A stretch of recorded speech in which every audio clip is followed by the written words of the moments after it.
আমাদের দক্ষিণ পাড়াটা আছে এখনো খুব অনুন্নত। এখানে দু তিনটা রাস্তা খুবই প্রয়োজন। এখনো বাচ্চারা বৃষ্টির দিনে বাড়ি থেকে হেঁটে স্কুলে যেতে খুব কষ্ট হয়। দুই তিনটা রাস্তা সেটি দ্রুত করে দেওয়ার আহ্বান জানাচ্ছি। আর বিশেষ করে মশা অত্যাচার খুব বেশি। যদি বাইরে দেওয়া হয়, যদি ওইখানে আমাদের মশার পাঠান, ওষুধ পাঠান, আমরা সাথে থেকে এগুলা করে দেব।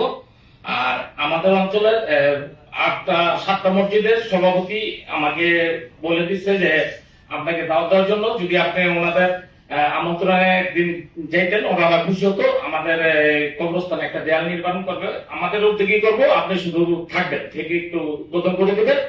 মুরব্বীরা এই বিষয়ে আপনার সাথে কথা বলতে চায়। আর বিশেষ করে ইনশাআল্লাহ, যেহেতু দলের বাইরে কোনো সময় ছিলাম না, বিগত দিনে দলে ছিলাম, ভবিষ্যতে আপনার জন্য থাকবো। এবং মাজহারুল ইসলাম জোসেফ ভাই আছে, আমি 16 সালে জুয়েল ভাই সহ আমরা আপনার নির্বাচন করেছি। আমরা দলের বাইরে কখনো ছিলাম না, ভবিষ্যতে দলের ভিতরে থাকবো।